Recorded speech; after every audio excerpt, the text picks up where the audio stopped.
Bitawan mo ako. Bata, bilisan mo at ipasa mo sa akin ang daliri mo. Pagkatapos ng araw na ito, ikaw na ang ikawalong asawa ni Ginoong Sun. Mahal na ginang, pirmahan mo na. Tiyo, malapit na siyang magpitumput taong gulang. Ayaw kong magpakasal. Linda Qiang, kaya mong galawin ang kapatid kong babae. Kahit patay na ako, hindi ko kayo palalampasin. Bastos na bata, pinakialaman mo pa ang usapan ng mga mayayaman. Umalis ka dito. Daiya. Xiaoyu. Hindi ako namatay sa pagkakadapa. Nagdusa ako sa sinaunang panahon ng kalahating buwan. Nadapa ako. At bigla akong nakabalik sa modernong panahon. Ito ay isang bodega ng mga murang produkto. Bitawan mo ako. Kailangan kong bumalik agad para iligtas ang tao.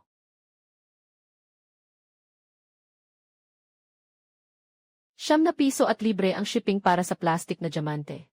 Noong sinaunang panahon, tiyak na makakapagpahanga ito bilang isang bihirang hiyas.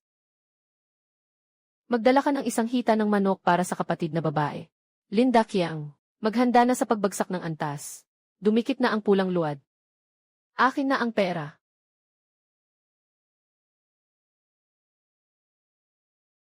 Nabulag ang mga mata ninyo. Sino ang magtatangkang humawak sa kanya? Ikaw, hindi ka ba nahulog sa tuyong kanal at namatay? Kuya, pinilit ako ng pangalawang tiyuhin na pumirma. Apelyido mo, Son. Habang wala ako, pinilit mo ang kapatid kong magpakasal sa'yo, matandang pangit. Nabubuhay ka na ba sa galit? Bata kang walang modo. May utang ka sa akin ng 10 layang napilak. Ngayon, bayaran mo ako. O ibigay mo ang tao. 10 layang napilak. Kayong mga walang alam. Buksan ang mga mata at tingnan kung ano ito.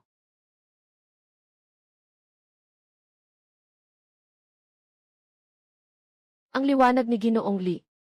Hindi ba't ito ang perlas ng gabi ng silangang dagat? Ang kinang na ito, Diyos ko. 30 taon na akong nag-iingat ng mga hiyas. Ngayon lang ako nakakita ng ganitong kabighani. Nalilito ang lola. Saan makikita ang ganitong linaw sa liwanag ng gabi? Ito ay isang napakahusay na walang kapintasan na kristal. Ang pakiramdam ng kalinawan nito. Walang makitang. Ikalawang. Ganitong batong. Sapat na para sa isa 0 tael na pilak. Isa 0 tael. Kung ibebenta sa auction house sa kabisera. Ang starting price ay hindi bababa sa 1,000 tael na ginto. 1,000 tael na ginto. Binili ko ang kayamanan ni Ginoong Lin. 100 tael para sa bagay na nagkakahalaga ng 1,000 tael ng ginto. Balak ni Ginoong Sun na agawin ito. Kahit na mawalan ng lahat, kailangan itong makuha. 500 tael na tseke. Dagdag pa ng 50 tael na cash. Ito ang lahat ng yaman ko. Ibinabalik ko sa iyo ang kontrata ng pagbebenta ng dalaga. Magbigay tayo ng pera sa isang kamay. At kunin ang produkto sa kabilang kamay.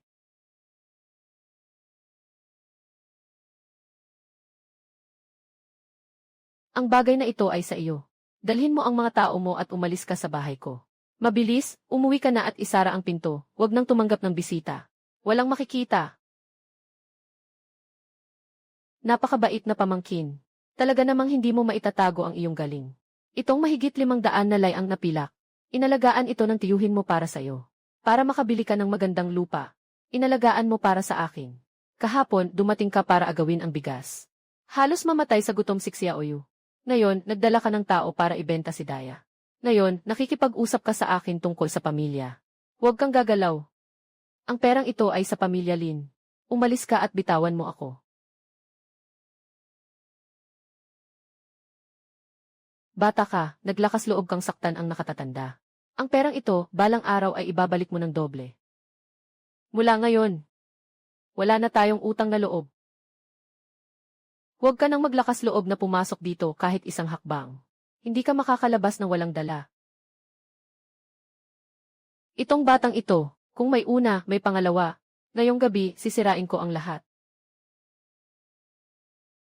Kuya, may mga od na kumagat sa tiyanik si Xiaoyu.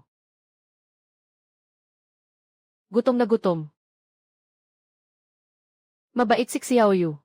Kapatid, ngayon ay gagawa ako ng masarap na pagkain para sa iyo. Tingnan mo, ano ito? Ang labas ng papel ay makinis. Bakit ang laman ay kulay brown na pula? Ito ay marinated na hita ng manok. Ano itong amoy? Mas matindi pa ang amoy nito kaysa sa karne ng Wangyu Building sa bayan, 100 beses. Ito ba ay karne na kinakain ng mga Diyos? Lutong na ang mga buto. Lahat ito sa inyo. Diyos ko po. Sa buong buhay ko, hindi pa ako nakadama ng ganitong amoy ng karne. Galing ito sa bahay ng Lin. Paano nakakain nila ang ganitong napakasarap na ulam?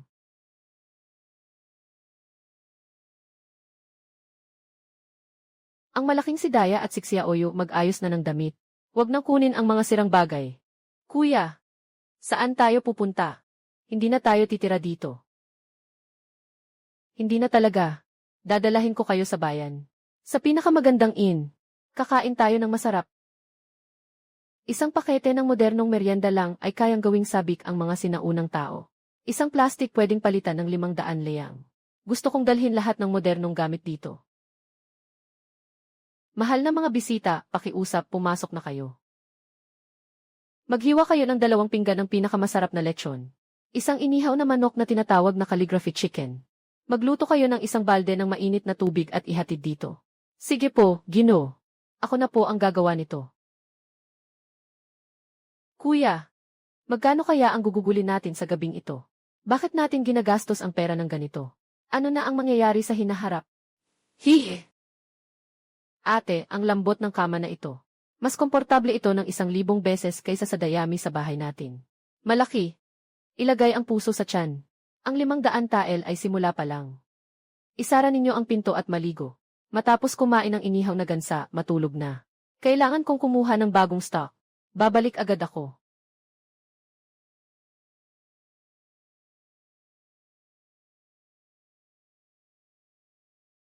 Ang mga tao noon ay hindi nakakita ng mundo.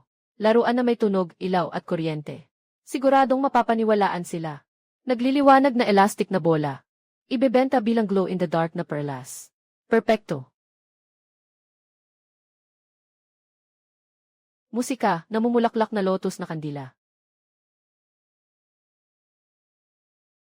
Siguradong pupunta si Lindaki ang sa bahay kubo ko ngayong gabi. Kailangan siyang bigyan ng malaking regalo. Sira na ng matagal ang durian. Sobrang lasa nito. Ikaw na ang gagamitin.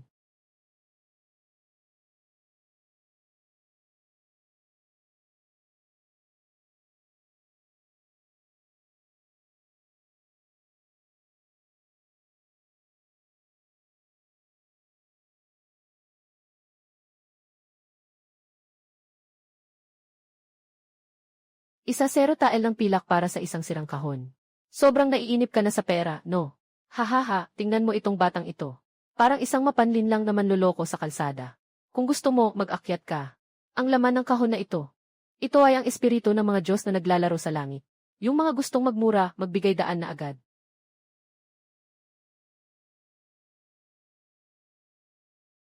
Saan ka nang galing, mahirap na walang kwenta.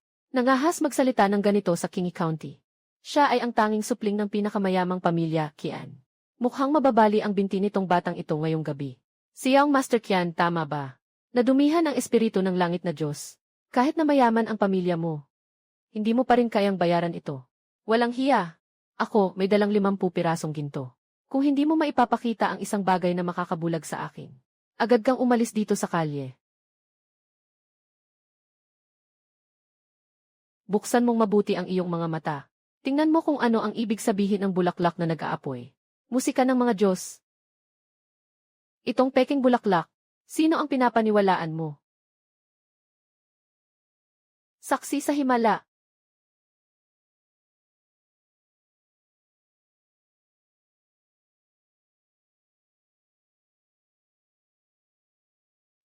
Nag-aapoy na. Itong peking bulaklak ay naglalabas ng apoy mula sa langit.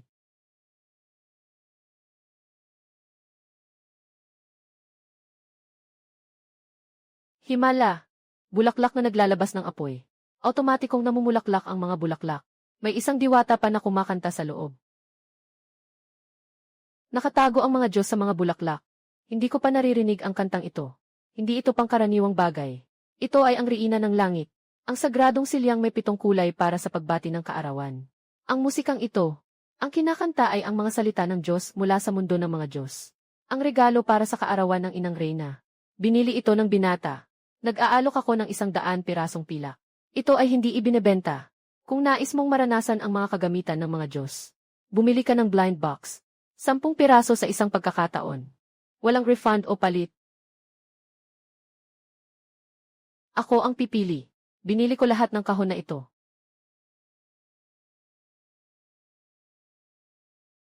Malaki ang loob ni Ginoo Kian. Sa iyo na ang mga kahong ito. Buksan mo na ng dahan-dahan.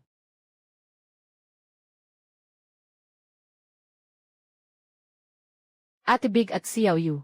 Huwag na matulog. Lumabas ka at tingnan kung magkano ang kinita ko.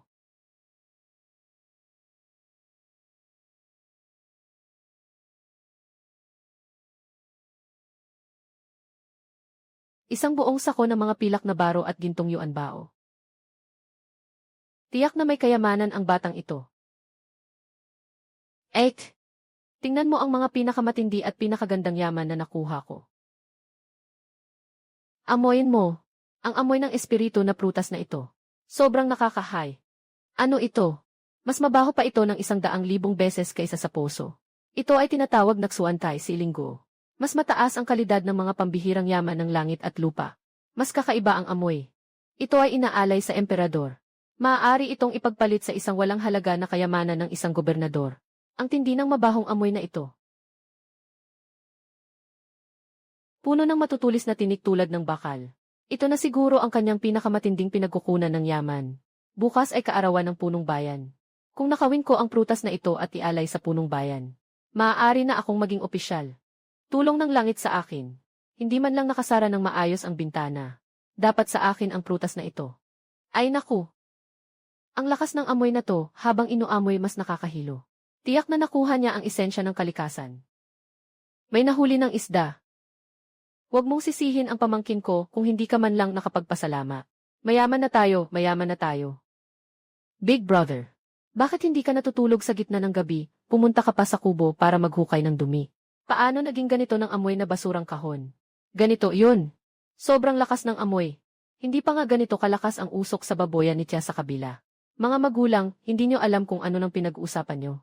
Ito'y isang panganib na kinuha ko. Mula kay Linche, nakuha ko ang langit na bunga. Kagabi, kumita siya ng 500 tael. Siguradong mahal ang batang ito. Ay naku, Diyos ko. Anong uri ng lason ito? Halos maputol ang mata ko sa usok na ito. Nay, nagkakagulo ka na. Dinggin mong mabuti ang itsura ng prutas na ito. Kulay ginto ang kabuuan. Punong-puno ng matitigas na balat na parang mga tinik. Nabuhay ako ng 60 taon. Na hindi ko pa narinig. At hindi ko pa nakita. Tama yan. Sabi mismo ni Linche ng nakaraang gabi. Ito ay tinatawag na Xuantay Silinggo. Mas mabaho ito, mas marami ang espiritu sa loob. Ngayon tanghali ang kaarawan ng County Magistrate. Ihandog natin ang pruweba ng espiritual na prutas na ito. Kapag natuwa ang punong bayan, maaaring bigyan ako ng posisyon bilang tagapayo o kawani. Ganap na umunlad na ang pamilya Lin. Napakaganda, Dakiang. Maaari mo ring gamitin ang kapangyarihan ng punong bayan upang makuha ang 500 tael ng pilak mula kay Linche. Hahaha, ganito na lang ang gagawin. Linche, ang napakalaking kayamanan na ito. Kukunin ito ng iyong tiyuhin. Kapatid, hindi maganda ang nangyari. Yung kahon na iniwan mo sa sulok kagabi, nawala. Bukas ang bintana. Siguradong ninakaw ito. Bakit ka nag-aalala? Hindi lang hindi ninakawan. Nakatanggap pa ako ng isang malaking palabas.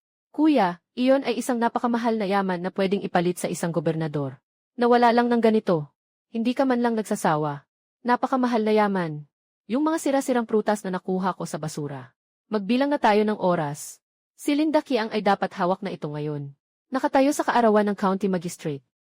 Patawag si Xiaoyu na gumising. Pupunta tayo sa harap ng county office para manood ng palabas. Salamat sa inyong lahat, mga Ginoo, sa pagdalo. Upang uminom ng alak para sa aking kaarawan. Ginoong Wang. Nagbigay ng 1 peres ng perpektong jade ruby. Ginoong Li. Nagbibigay ng 1 piraso ng 100 taong gulang na ginseng. Mamang Linda Kiang. Para sa kaarawan ng aming mahal na hukom. May dala akong pambihirang yaman. Sobrang tapang na tao. Ang salu-salo ng county magistrate ay hindi lugar para sa mga tulad mo.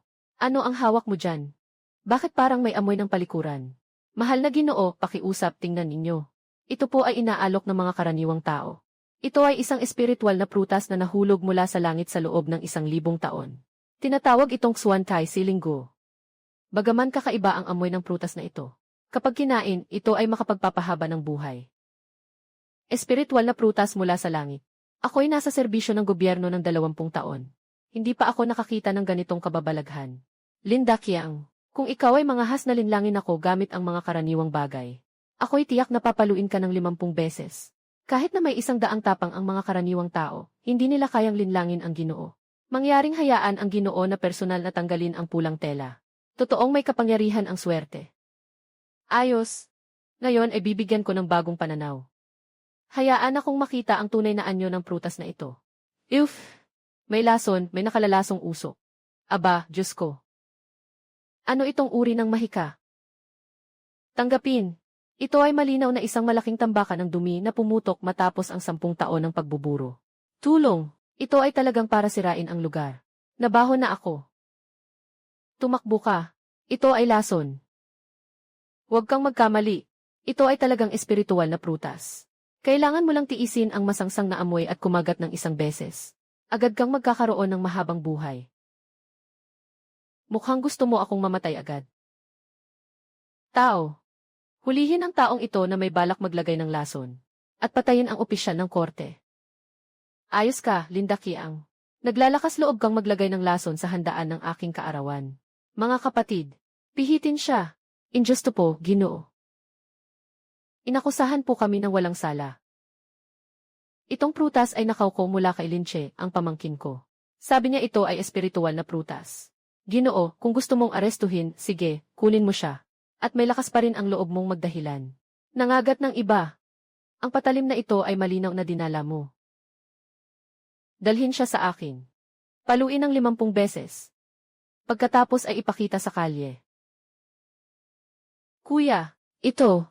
Nahuli si Tito. Matagal mo nang naisip na magnanakaw siya para dalhin sa county lord.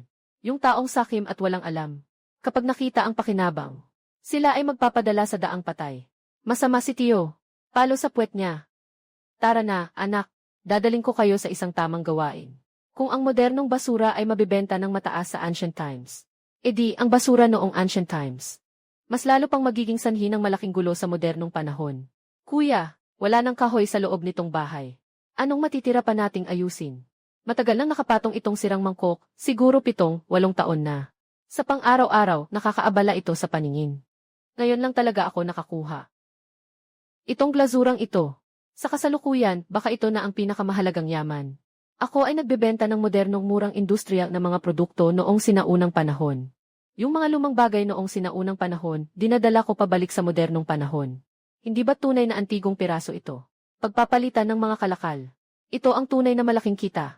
Daiya, nasa pintuan ka, bantayan mong huwag papasukin ang sinuman. Pupunta ako sa pawn shop. Ipapaon itong sirang mangkok.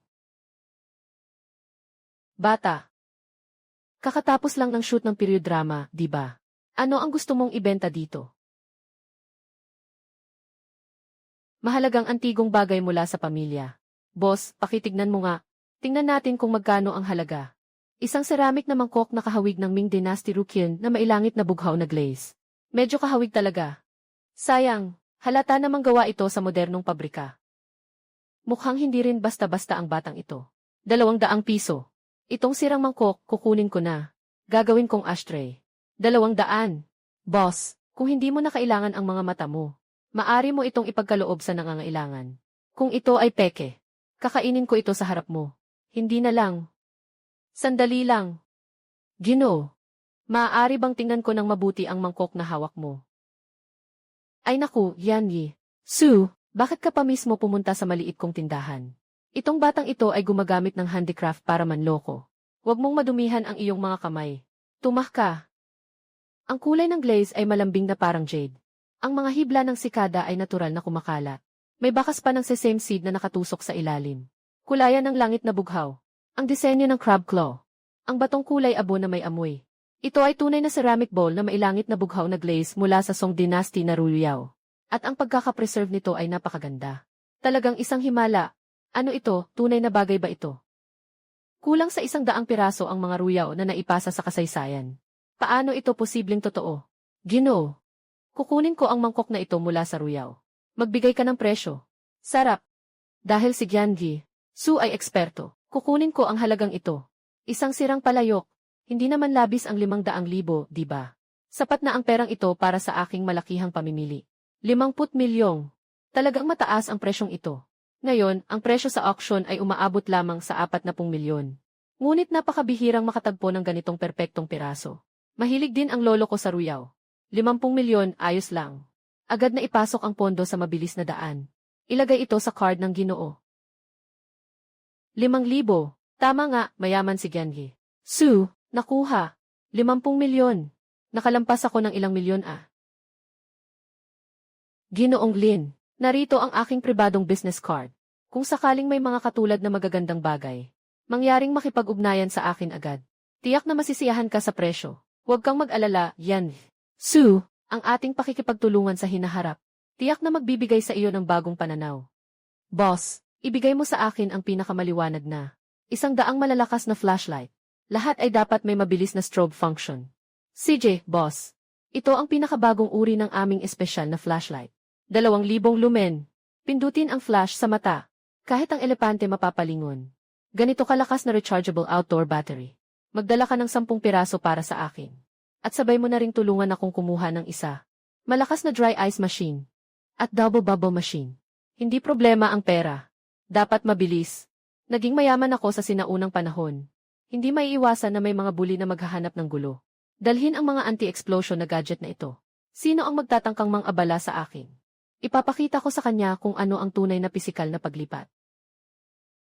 Sino ang gumawa nito? Ako ang nagbasag nito. Ikaw, manloloko. Nagsusumubok ka pang bumalik. Yung mga langit na kayamanan na ibinenta mo sa akin. Umabot lang ng kalahating oras, wala nang tunog. Nawala na rin ang apoy. Sa tingin ko, hindi ito tunay na kayamanan. Yung mga peke at pilyong gimmick mo lang ang niloko mo. Na-realize na ng pamilya Money na naging biktima sila. May nagdala ng tao para mag-raid. Mukhang maglalakas loob ang batang ito na lumabas sa night market ngayon. Ubus na ang enerhiya niya. Natural na matutulog ang enerhiya niya. Ikaw na ang nagsimula sa akin. Binato ang tindahan ko. Nakapag-isip ka na ba kung ilang paa ang babayaran mo? Sa harap ng kamatayan, naninindigan ka pa rin. Diretsong paputulin ang mga paa niya. Tumigil ka. Isang batang walang alam kung saan nanggaling. Na nanghihingi ng banta sa anak ni Kun. Siya ay anak ng pinakamayaman. Kahit ang taipan ng Lian County ay kailangang magpakita ng respeto. Batang ito. Ginamit mo ang mga panlilinlang na iyon para lokohin ang ginto at pilak ng anak ko. Ako, si Kian, hindi nag-aalala sa mga maliit na bagay na iyan. Pero sa Kingi County, nawala ang dangal ng angkan namin sa iyo. Kaya hahayaan kitang mahirapan dito. Mula ngayon. Sino ang may lakas ng loob na ibenta ang mga kalakal sa batang ito? Ito ay laban sa aking Kian na negosyo. Papatayin ko ang iyong supply. Tingnan mo kung ano ang gagamitin mo para magtinda sa kalye na ito. Pinuputol mo ang aking supply. Ginoong Kian. Baka masyado kang mayabang sa sarili mo. Ang aking mga pinagkukunan ng supply. Hindi mo ito kayang isipin kahit sa panaginip. Matigas ang ulo. Akala mo ba, kung maglalagay ka ng mga bulaklak na may apoy, magiging hari ka na? Ngayon, ipapakita ko sa'yo, ikaw na probinsyano, kung ano ang tunay na pambihirang yaman. Tumingin ka ng mabuti. Tumingin ka sa mga mata mo. Perlas ng gabi. Aking Diyos. Ang laki nito. Talagang napakahalaga nito. Ang mayaman ay talagang mayaman. Kapag inilabas ang ganitong pambihirang yaman, yung batang iyon, hindi man lang karapat-dapat na magdala nito. Bumubukal na tao. Nakita mo na bang kasing liwanag nito? Ito ang tunay na kayamanan. Ang liwanag ng iyong sirang kandila ay hindi man lang kasing ganda ng perlas ng gabi.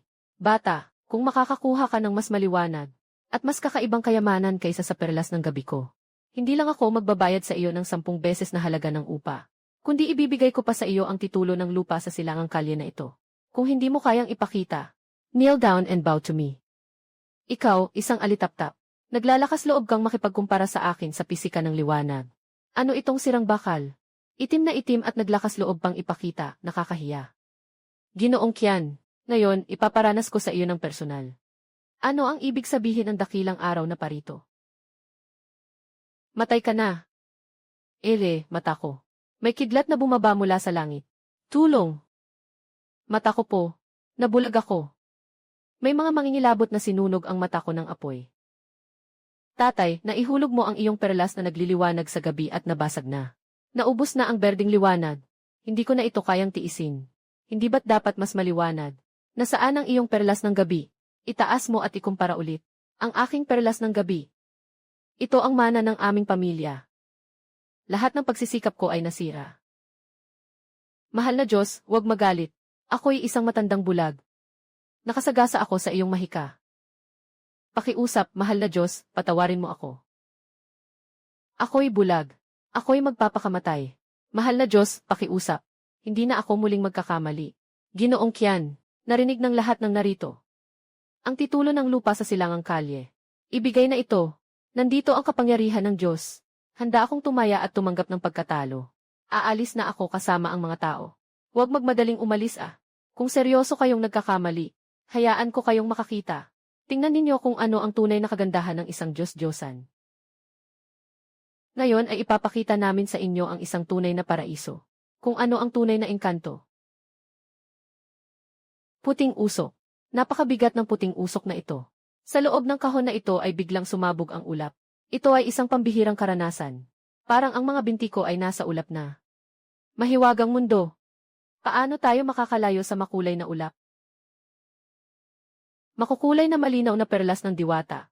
Talagang nandito tayo sa kaharian ng mga Diyos. Sumasakay sa mga ulap. Sa aking mga natitirang taon, nakatapak ako sa mga ulap. Bughaw na perlas ng pagdalisay. Walang pagsisisi sa buhay na ito. Matandang Kian. Ngayon, sa tingin mo pa rin ba? Ang iyong mga perlas na sumasalamin sa gabi ay mas maganda kaysa sa akin. Maharlika. Ako ay isang hamak na kabute sa ilalim ng balon. Hindi ko alam kung gaano kalaki si Taishan. Nais ng matanda na ibigay ang lahat ng yaman.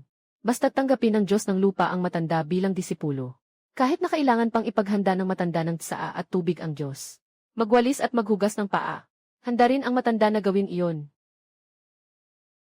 Guro, pakiusap, tanggapin niyo kami. Hindi na ako mangahas na magbasag ng mga bagay. Diyos ko. Ang pinakamayamang tao sa Kingi County ay nagmakaawa sa kalye na maghugas ng paa ng isang binata. Nabaliw na ang mundong ito. Ngunit, ako, bilang isang Diyos, ay talagang nangangailangan ng isang tagapagsilbi. Handa akong maging alipin para sa iyo, mataas na Diyos. Mula ngayon, ang kalye sa silangan ay pag-aari na ng mataas na Diyos. Mula bukas, ang kalye sa silangan ay opisyal ng papangalanang lungsod ng walang gabi. Ginoong Kian, inuutusan kita na sa loob ng 3 araw. I-clear ang lahat ng mga restoran at mga pwesto sa kalye na ito. Lahat ng ito, muling ayusin. Mahal na Diyos, kapag natapos na ang pagkukumpuni ng hindi natutulog na lungsod, anong mga kayamanan ng Diyos ang ibebenta natin? Espesyal na hotpot base mula sa langit. Sausawan ng barbecue mula sa siyam na langit, at malamig na tubig ng kaligayahan mula sa Yaochi. Gusto kong ipaalam sa bawat tao sa Kingi County. Hindi maiiwasan ang masarap na pagkain sa aking hindi natutulog na lungsod. Daya, dalhin mo ang bote ng pulang gamot na may school na nakalimbag. Ilagay mo ito sa likod na kusina sa ibaba. Ate, may school na nakadrawing dito. Tama bang lason ito? Ito ay tinatawag na Devil's Chili Extract. Kapag tumagas, kayang magpaluhan ng bituka ng tao. Mas masakit pa kaysa sa sunog. Maghahanda ako sa mga susunod na araw. Para sa isang sobrang maanghang na hotpot challenge sa Nevernight City. Gagamitin ito bilang pang-akit para sa mga customer. Ilagay mo ito sa likod na kusina. Huwag na huwag itong gagalawin. Nakakatakot. Ilalagay ko na ito sa likod na kusina sa chopping board. Pinakamatingkad na lugar. Linche. Pinahirapan ako ng 50 palo. Hindi ko ito mababawi. Ako, si Linda Kiang, ay hindi magiging tao. Ginoong Lin, paano ka nasugatan ng ganyan at nandito ka pa? Narinig ko na. Ang pamangkin mo ay nagpapakita ng kanyang mga kapangyarihan sa silangang kalye ngayong gabi. Kinuha na ng mayamang tao ang lahat ng pera. Eto. Iyan ay isang ilusyon. Kamusta na ang ipinagawa kong bagay sa iyo? Basta't iwanan mo akong kaunting puwang sa pintuan ng likod kusina mamaya. Ang 5 tael na pilak ay sa iyo na. Huwag mag-alala, ikalawang Ginoo. Tungkol sa pagkain at tubig ng magkakapatid na Lin araw-araw. Lahat ay nanggaling sa lababo sa kusina na ito. Iniwan ko na ang pinto para sa inyo. Mabilis na kayo kumilos. Ikalawang Ginoo. Wala akong nakita, magpasalamat ka na lang sa sarili mo. Basta't naipakain ko sa lababo ang pinakamapanganib na lason. Lahat ng pera ninyo ay mapupunta na sa akin, si Linda Qiang. Ngayon, nagastos ko na ang huling pondo ko sa kabaong. Biniling lason. Ay, nasaan ang gamot ko? Tapos na. Siguradong kinuha ito ng mga walang kwentang alagad ng batas. Ano ito? Tiyak na ito ay pag-aari ng batang si Lin Che. Bungo. Hahaha. Ito siguro ang pinakaunang nakamamatay na lason sa buong mundo. Sandali lang. Yung batang ito ay tuso at mapanlin lang. Totoo bang lason ang laman nitong botelya? Paano kung pinalalabas lang niyang panggagaway ang panggagaya niya? Kailangan kong subukan muna kung totoo ang lason ito. Kung hindi siya agad mapapatay. Pag nagising siya, hindi niya ako papatawaran at hubaran niya ako. Hindi ka maaaring mag-alaga ng anak kung ayaw mong mawala. Ako na ang susubok ng kaunti. Basta't mangalay ang dila ko. Agad kong ibabato. Hayaan mong matikman ko. Gaano kalakas ang laso na ito? Apoy. Para bang nasusunog ang loob ng bibig ko. Ah, nasunog ang lalamunan ko. Tulong.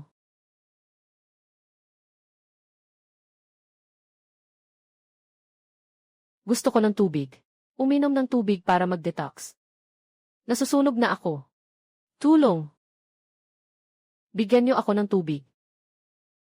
Ay, hindi ka ba nagmamasid habang naglalakad? Saan galing ang baliw na ito? Bigyan mo ako ng inumin.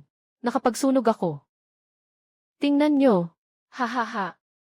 Ang bibig ng taong ito. Parang namaga na parang malaking talong na purple. Baka nagkakaroon na ng kabaliwan. Hindi sapat. Kulangan ang tubig. Umalis kayo, lahat kayo, umalis. Kailangan kong makahanap ng poso ng tubig. Ikaw na naman, Linda Qiang.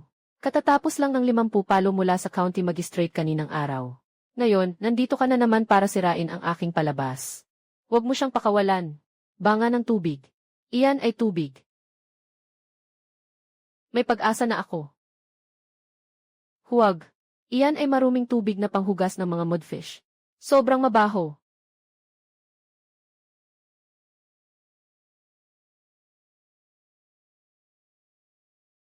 Tingnan nyo, itong malaking tanga ay umiinom ng maruming tubig mula sa inahing mudfish. Talagang pinahiya ang lahat ng ninuno niya. Kilalang-kilala ng lahat ang mukha na ito. Ito ang mukha ng taong nagnakaw ng mabahong prutas kanina, na nagtangkang pumatay sa county magistrate, si Linda Qiang. Ngayon, umiinom na siya ng tubig mula sa mudfish. Hindi ako baliw. Ako ay naantala ng lason. May tao na gustong maglagay ng lason sa likod ng inn. Sino ang may lakas ng loob na maghasik ng gulo sa East Street Night Market? Bakit ikaw na naman, ikaw na walang modo? Muling nagpakita para magpanggap na baliw. Nasisira ang kaayusan. Ginoong kapitan. Inuusig ako ng mga tao. Ang mga tao ay nakadiskubre na may nagtago ng lason sa tabi ng water jar sa likod ng inn. Sa likod ng inn. Para maprotektahan ang lahat. Personal kong sinubukan ang lason. Kaya naging ganito ang itsura ko. Hala, walang kwenta. May mabuting puso ba ang kriminal? Tawag. Pumunta sa likod ng inn at maghanap. CJ. May nakalarawan na nakakatakot na buto sa bote na ito. Talagang malas ito. Linda Qiang. Siyang nagdala nito sa likod ng kusina. Nagtangkang gumamit ng lason bilang armas. Bakit naglakas loob ka pang magbintang? Hindi ako. Talagang hindi ako. Akin yon kay Lin Che. Iyon ang nilagay niya sa ibabaw ng mesa. Tio, bakit hindi mo pa rin maalis ang ugali mong mangagat? Nagawa ko ito ng may mabuting intensyon. Bumili ako ng isang bote ng espesyal na chili sauce mula sa ibang bansa. Naghahanda para sa isang spicy food challenge bukas sa inn. Para mapasaya ang mga kapitbahay. Ikaw naman, nagtataka sa likod ng kusina sa gitna ng gabi. Lahat ng inumin, nakuha mo na. Ginoo, hep. Tama ang bawat sinabi ni Ginoong Lin. Inutusan na niya ang lahat kaninang hapon. Iyon ay isang bote ng napakamaanghang na pampalasa. Huwag na huwag tayong humawak dito. Sino ang mag-aakalang si Linda Qiang ay may konsensya sa kanyang pagnanakaw? Siya mismo ang nagtangkang tikman ito. At naglakas loob pang akusahan si Ginoong Lin na mailason. Talagang siya ay gumawa ng masama. Nalaman na ang pagnanakaw ay nagdulot sa kanya ng maanghang na labi. Ang ganitong tao ay dapat ikulong. Ang katotohanan ay nalantad na. Linda Qiang. Ikaw ay pumasok sa kusina ng inn ng lihim sa gitna ng gabi. Nagnanais na mangupit, nahuli sa akto, at nagpatuloy pang guluhin ang night market. Nagbintang pa sa mga inosenteng tao. Ipakulong mo na ako. Dalhin sa munisipyo at imbestigahan ng magdamag. Inuusig ako ng hindi totoo. Pinagsasamantalahan mo ako. Matapang ka, Linda Qiang. Nang dahil sa unang pagkakamali mo, pinatawad kita sa isang pagkakataon. Ngunit sa gitna ng gabi, naglakas loob ka pang magnakaw at gumawa ng gulo. Akala mo ba ang munisipyo na ito ay likha ng iyong tahanan? Mahal na Ginoo, talagang nagkamali ang isang karaniwang tao. Nananawagan ako sa mahal na Ginoo na pahalagahan ako muli. Hindi na ako muling magkakamali. Mahal na Ginoo ng liwanag, ang aking anak ay may problema sa isip. Nananawagan ako sa mahal na Ginoo na bigyan ako ng pagkakataon. Sa harap ng hukuman, hindi ko papayagan ang mga tulad ninyo na maghasik ng gulo. Si Linda Qiang ay paulit-ulit na nagkakamali. Naghahanap ng gulo. Ayon sa batas, dapat siyang parusahan ng 3 taong pagpapadala sa hangganan. Diyos ko, wala nang susunod sa angkan ng Lin. Ngunit, maari kong bigyan ang angkan ng Lin ang pagkakataong makipag-ayos. Linda Qiang, hindi mo lamang ninakaw ang mamahaling pampalasa ni Lin Che, kundi sinira mo rin ang kanyang reputasyon. Nasira mo ang imbakan ng tubig ng tavern. Kung makakapagbayad ka kay Lin Che ng 1,000,000 tael ng pilak bilang danyos at bayad sa nawalang kita, ay bibigyan kita ng kapatawaran sa iyong parusang pagkakatapon. 10,000 tael ng pilak. Ginoo, kahit na ibenta ninyo ang buong pamilya namin, hindi pa rin aabot ng 1,000 tael na pilak. Nang hihingi siya ng AC sa atin 10,000. Tapos na ako, Linda Qiang. Totally tapos na. Kung hindi tayo makapagbigay ng pera, kaya bukas ng tanghali, ipapadala sa hangganan. Hinding-hindi na makakabalik sa bayan. Tio, ano ang lasa ng kulungan na ito? Komportable ba? Nandito ka para pagtawanan ako. Ngayon, ganito na ako nakarating sa sitwasyong ito. Lahat ng ito ay dahil sa'yo. Ikaw ang sobrang ganid. Paulit-ulit mong sinasadyang ilapit ang liig mo sa aking kutsilyo. Sabi ng county magistrate, 10,000 pirasong pilak para sa iyong hindi mo kayang ibigay. Ngunit kaya kong ibigay. Ang aking mahal na pamangkin. Handa ka bang ipalit ang 1,000,000 liang para kay Diyos? Alam kong isang mabuting bata kang puno ng damdamin at katapatan. Kaya kong maglabas ng pera. Kaya ko ring pangalagaan ang iyong Pero simula ngayon, ikaw, at sina Lolo Lin at Lola Lin, kailangang pumirma sa kasunduang ito na magbebenta ng buong buhay. Pirmahan mo ito. Kayo ng pamilya mo ay magiging mga alipin ko sa buong buhay ninyo. Kung hindi ka pipirma, bukas, pupunta ka sa malamig na hangganan para pakainin ang mga lobo. Pumili ka. Kasulatan ng pagkaalipin. Kung pipirmahan ko ito, sa buong buhay ko, magiging alipin na ako mo. Hindi ito pwedeng mangyari. Hindi pipirma. Walang anuman. Bukas ng tanghali. Sasama ka sa FA na sasakyan ng mga bilanggo papuntang malamig na hangganan para pakainin ang mga lobo. Sandali lang. Pipirma ako. Mas mabuti nang maging alipin kaysa sa sa hangganan. Pinindot na ang kamay. Panginoon, patawarin mo ako. Hiling ko, ngayon mismo, dalhin mo ako palabas. Ako rin ay pipindot, basta't hindi ako ipapadala sa border. Araw-araw kitang paliligo, ayos lang sa akin. Magaling. May tao. Dalhin sila sa likod bahay na workshop. Simulan ang pagbabayad ng utang. Ay naku, nakakapagod na talaga ako. Ika-101 na ikot. Bakit nandyan pa rin ang bakal sa lupa na kumagat? Ang sakong ko. Daki ang tumakbo ka. Kung mabagal ka, bibigyan ka ng kidlat ng bakal na ito.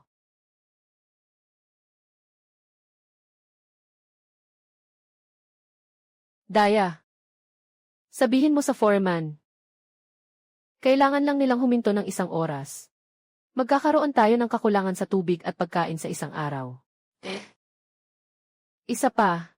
Ngayon, ilang mga maharlika sa bayan ay nagbabayad para sa mga upuan sa ating hindi natutulog na lungsod. Naiimbak na ito. Mga luma noong sinauna. Sa modernong panahon, priceless na mga yaman ito. Tingnan mo ang bahay. Ako na ang bahala magbenta nitong mga kalakal.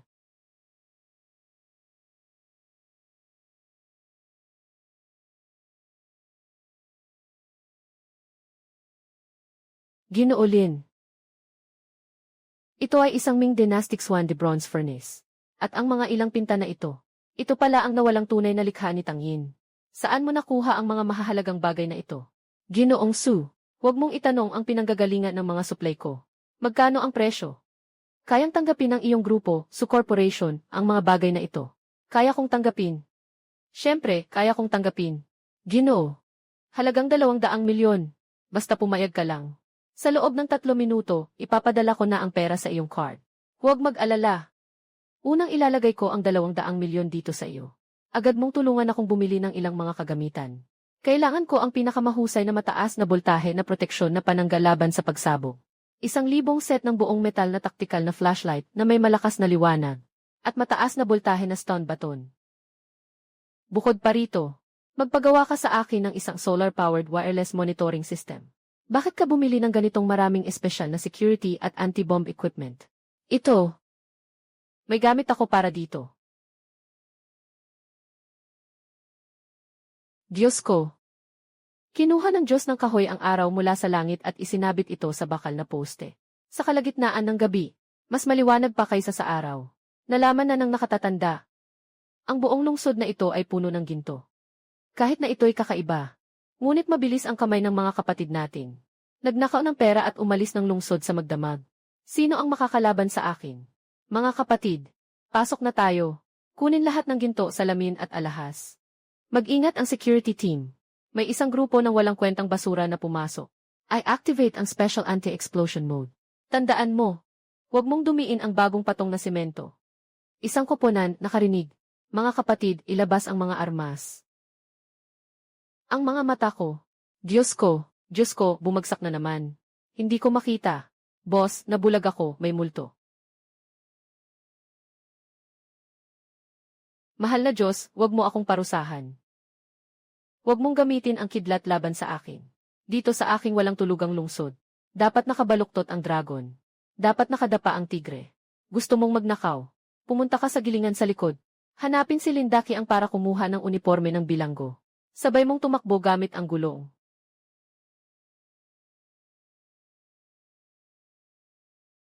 Ito talaga ang Kingi County. Bakit parang nakapasok ako sa isang paraiso sa langit na Siyam? Mahal na prinsipe, mag-ingat ka.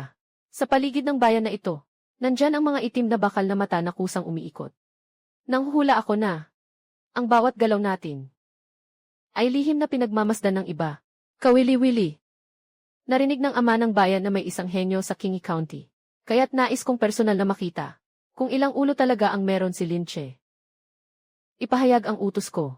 Ipadala si Linche agad sa county office upang makaharap ako. Kung siya'y magtatangkang umiwas at magpabagal ng kalahating oras, dapat siyang ituring na may masamang balak at parusang pagtataksil. Kuya, hindi maganda. Dumating ang prinsipe sa opisina ng bayan. Puno ang labas ng mga Royal Guard. Tiyak na gusto kang makausap ng harapan. Kung hindi ka pupunta, lahat tayo ay mamamatay. Prinsip! Dumating ka sa tamang oras. Ang sementadong daan ng aking lungsod sa gabi, at ang mga solar na ilaw, ay kailangan ng isang ahente na makakapagbenta sa palasyo. Dalhin mo ang aking kagamitan. Tara na! Ito na si Linche. Nandito na ang tao. Ikaw si Linche. Nakita mo na ang aking kaharian. Bakit hindi ka lumuhod? Ang mga tao ay lumuluhod lamang sa langit, lupa at mga magulang. Mukhang hindi kayang pigilin ng iyong mataas na katayuan ang aking mga tuhod. Tahasang Suwail. Nangahas siyang magsalita ng ganito laban sa kasalukuyang prinseso. Humanda. Dalhin siya. Ipataw ang parusa dito mismo. Sandali lang. Sabi ng ama, ikaw ay isang taong kakaiba. Pero para sa akin, isa kang manlilinlang na nagkukunwaring may kapangyarihan. Ang buong mundo ay pag-aari ng aming angkan. Ikaw ay nagtakda ng mga alituntunin sa walang tulog na lungsod dito sa Kingi County nang walang pahintulot. Naghahanap ka ba ng balak na magrebelde? Kung hindi mo maipakita ngayon ang mga kakayahang makakapagpatibay sa akin, ako ay agad na mag-uutos na wasakin ang iyong walang tulog na lungsod. Lahat ng iyong pamilya ay paparusahan. Dahil nais ng kagalang-galang na makita ang mga kakayahan. Hayaan mong magbigay ang isang karaniwang tao ng regalo sa kagalang-galang. Kagalang-galang. Tumingin sa kamera. Ngumiti ka. Ikaw, ano ba talaga ang hawak mong sandata? Huwag mag-alala, mahal na Ginoo. Ito ay hindi sandata. Ito ay isang bagay na makakakita sa mga nakaraan at kasalukuyan. Tumingin ka mismo. Nakabihag ka na ba ng mga tao sa loob? Hindi ito possible. Ang mukha ko ay nasa papel na ito. Pati ang ilang buhok sa aking kilay at ang takot sa aking mga mata ay kasing eksakto. Hindi ito kayang ipinta ng isang pintor. Talagang nahuli mo ako. Aking mahal na ina. Isasara ang prinsipe ng buhay sa loob ng papel. Bumalik na agad ang prinsipe. Kung hindi, agad akong mag-uutos na magpalabas ng mga palaso upang gawing pugad ng mga putaktika. Hindi ka pa ba natatakot? Gusto mo pang makipag-away sa akin? CJ, ipapakita ko sa inyo muli ang aking lakas. Ano ang ibig sabihin ng parusa ng langit at kidlat ng Diyos? Ang pangkat ng seguridad ng Night City, makinig kayo. Agad na i-activate ang pinakamataas na mode ng depensa ng pader ng lungsod. Magpaputok ng kidlat. Nakatanggap ang pangkat ng seguridad ng kidlat. Handa na ang kidlat mula sa langit. Sa black box na ito, nakatago ang isang maliit na tao. Sa ilang milya ang layo. Nakakatuwang makipag-usap ng walang dahilan. Ito rin ay isang uri ng Diyos ang kapangyarihan. Gusto kong maging si Gao Jianming. Kidlat mula sa langit. Ang mga anghel at mandirigma ay nagpakawala ng kidlat mula sa langit. Prinsip. Ang mga kapatid natin ay nawasak ng banal na kidlat. Hindi natin siya mahawakan. Huminto ka. Bilisan mong huminto. Ang iyong kapalaran. Naiintindihan na kita. Naiintindihan ko na ikaw ay isang kakaibang tao. Ang mga karaniwang tao ay mga negosyante. Nagtutulungan para sa kaunlaran. Kung nais kong magrebelde, kagabi ang kidlat, hindi tumama sa hangin, kundi sa bulwagan ng county na ito. Ano ba talaga ang gusto mo? Mahal na prinsipe, sa buong mundo, taon-taon ay tagtuyot. Ang mga tao ay namamatay sa gutom. Nakiusap ang mga tao sa langit para sa ganitong himala. Ang tawag dito ay patatas. Taas ang pagtitiis sa tagtuyot. Hindi mapili sa lupa. At ang ani ay umaabot ng 5,000 jin bawat ektarya. Gaano karaming ektarya ang ani? Ani ay 5,000 jin bawat ektarya. Ngayon, ang pinakamagandang irigadong lupa ay hindi higit sa 300 jin ang ani bawat ektarya. Paano maaaring mangyari to? Maliliit na tao bukod sa patatas. Mayroong mga super rice seeds na pwedeng anihin ng 1,000 jin sa isang hukay. Kung meron ang hari ng ganito, maaari ng tuluyang maresolba ng kaharian ang tagutom sa buong mundo. Ito ay isang dakilang gawa na mamamayani sa kasaysayan. Itong malaking regalo, hahayaan mo bang tanggapin, hari? Kaya kong tanggapin ito ng natural sa akin. Linche, naghandog ka ng ganitong uri ng banal na bagay. May gawa kang nakaliligtas. Sinasabi mong anong gantimpala ang nais mo. Una, isang sagradong utos. Ipagkaloob mo sa akin ang pagkatalaga sa Nocturnal City bilang pangunahing mga ngalakal. Sa mga kalakal na ibinebenta, walang sinuman ang maaaring mag-alis ng buwis o harangin. Pangalawang, bigyan mo ako ng isang libreng gintong medalya. Sa susunod, hindi na ako luluhod sa harap ng mga opisyal. Kasing antas ng mga prinsipe at maharlika. Handa ang tinta at papel. Ngayon, ako ang gagawa ng utos para sa aking ama, ang emperador. Ibigay kay Linche ang karangalan ng ibang apelyido na prinsipe. Itatalaga bilang tagapangalaga ng bansa, Tianxiang. Ang nakababatang kapatid na babae, si Linda Mae, si Lin Xiaon. Iniluklok bilang Daejongju. Agad akong maghahanda ng tinta at papel. Haring Lin, magpakailan paman, magpakailan paman, magpakailan paman. Kuya, naging Daejongju pa tayo. Pati ang prinsipe ay bumaba ang ulo sa'yo. Parang nananaginip ba tayo? Ano to? Basta't hawak natin ang mga kasalukuyang yaman. Magsasagawa tayo ng matinding pagsugpo. Kahit na dumating ang emperador, kailangan pa rin niyang magtrabaho para sa atin. Bumalik tayo sa ating bagong tahanan. Magkakaroon tayo ng salu-salo ngayong gabi. Kapatid, ano na ang nangyari sa pamilya ng pangalawang tiyo? Nasa likod bahay pa ba ang gilingan para mag-generate ng kuryente ngayon? Siyempre. Sila ang pinakamahalagang tao sa ating bagong tahanan na nagbibigay ng enerhiya. Dito sa bahay na ito, lahat ng mga dekuryenteng kagamitan na nakakabigla ay umaasa sa kanilang 3 tao. Sila ang nagpapedal para sa kuryente. Tara, dadaling ko kayo para makita ang ating bagong tahanan. Wow, kuya. Sobrang malamig dito. Hindi na mainit si Xiaoyu. Kuya, ito ang tahanan na itinayo mo gamit ang mga kayamanan ng langit. Yung nakakasilaw na malaking kristal na bola sa itaas. Hindi ba't ito ay binuo mula sa libu-libong mga perlas ng gabi? Iyan ay this crystal chandelier. Mas maliwanag ito ng 10,000 beses kaysa sa perlas ng gabi. Tara, dadalahin ko kayo sa likod bahay. Tingnan ninyo kung gaano kapursigido si Tito para makapagpahangin tayo. Talaga namang todo siya. Tingnan mo, may malaking daga na tumatakbo sa tatlong malaking gulong ng tubig. Yan ba ang alaga nating hayop? Ah, hindi yan daga. Sila ang tiyo segundo at lolo at lola natin. Dua, isa, dua. Magdagdag ng isang unit ng kuryente. Kumain pa ng isang pagkain. Ay naku! Sino ba namang matandang ito, parang lalabas na ang puso ko. Daki ang talagang pinahirapan mo ang buong pamilya natin. Mahal, huwag ka nang magsalita. Magtipid ka ng lakas. Kung mabagal tayo, ilalagay nila ang kidlat sa ilalim ng hawla. Huwag kang magpabaya. Tiyo, huwag kang tamad.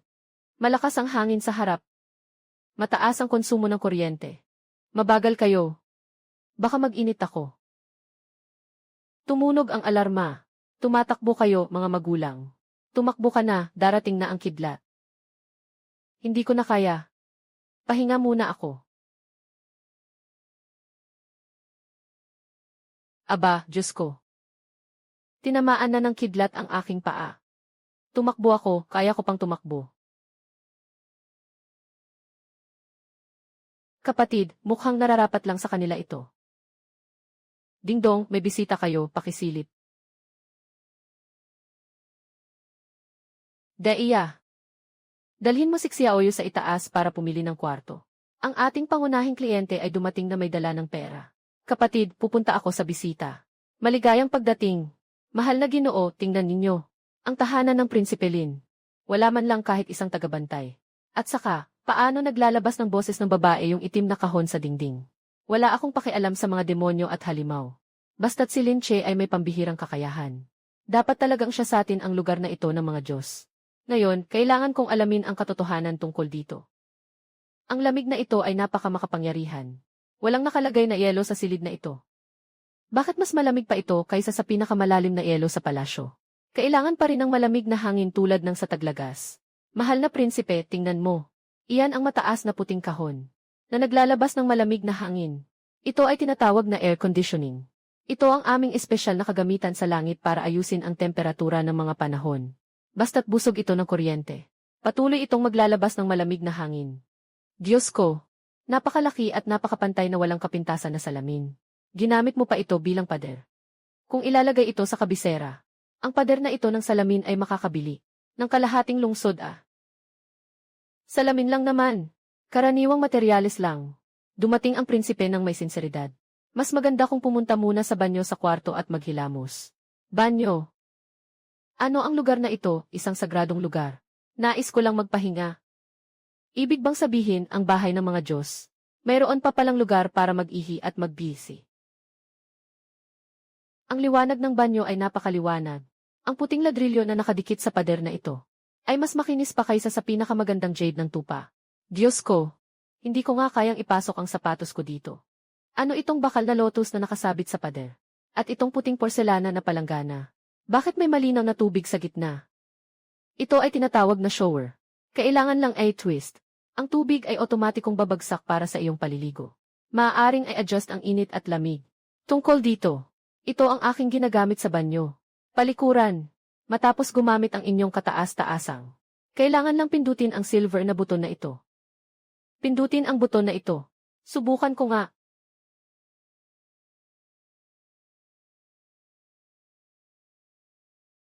Bakit biglang nawala ang tubig? Nakatago kaya sa ilalim ang isang makapangyarihang hayop na sumisipsip ng tubig? Maaaring isali niya rin ako sa loob. Huwag mag-alala, prinsipe. Walang ganitong hayop. Ito ay tungkol sa prinsipyo ng water pressure turbine. Ang dumi ay agad na nilulubog sa ilalim ng septic tank. Tinitiyak nitong banyo ay mananatiling malinis magpakailan paman. Walang amoy. Ang galing. Sobrang galing. Ganitong uri ng kasangkapan para sa pag-ihi. Talagang nakabubuti sa tao. Pagkatapos kong bumalik sa palasyo, tiyak na ipapagawa ko rin sa emperador ang isang Ginoo Lin. Sa iyong bahay, lahat ay umaasa sa isang uri ng Diyos na tinatawag na kuryente upang gumana. Ganito kalaki ang kapangyarihang ito. Paano mo nagagawang mapanatili ito sa mortal na mundo? Itong kuryente, bagamat may bahagi, na nagmula sa araw na bumabagsak mula sa langit. Ngunit hindi ito sapat sa gabi. Kaya't gumawa ako ng isang makina na pinapagana ng tao. Ang sigaw na narinig ng inyong kataas-taasan sa labas ng pinto ay mula sa makina na pinapagana ng tao. Si Ginoong Lin ba ay gumagamit ng buhay na tao bilang alay upang makakuha ng kapangyarihan? Kung ito ay kumalat, baka ito'y labag sa kalikasan ng langit. Nag-aalala ka ng labis, Ginoo. Ako'y isang negosyanteng sumusunod sa mga alituntunin. Ang utang ay dapat bayaran. Iyon ay tama at makatarungan. May utang sila sa akin ng 1,000,000 tael ng pilak. Nagtatrabaho ako ng 10 oras araw-araw para makakuha ng kuryente. Kasama ang pagkain at tirahan. Kailan mo ibibigay ang kuryente na umabot ng 10,000? Kailan mo kami palalayain? Masyado akong patas. Ang paraan ni Prinsipe Lin. Talagang humahanga na ako. Ito ay mula sa aking ama. Dala ko ang 3,000,000 tael na ginto at mga resibo. Bilang unang batch ng mataas na ani na patatas. At paunang bayad para sa superbigas. Slicing ng pakwan, hiwa, hiwa, hiwa. Ate, tingnan mo. Nag-slice ako ng malaking pakwan. Mabait ka, Xiaoyu. Maglaro ka na lang sa tabi.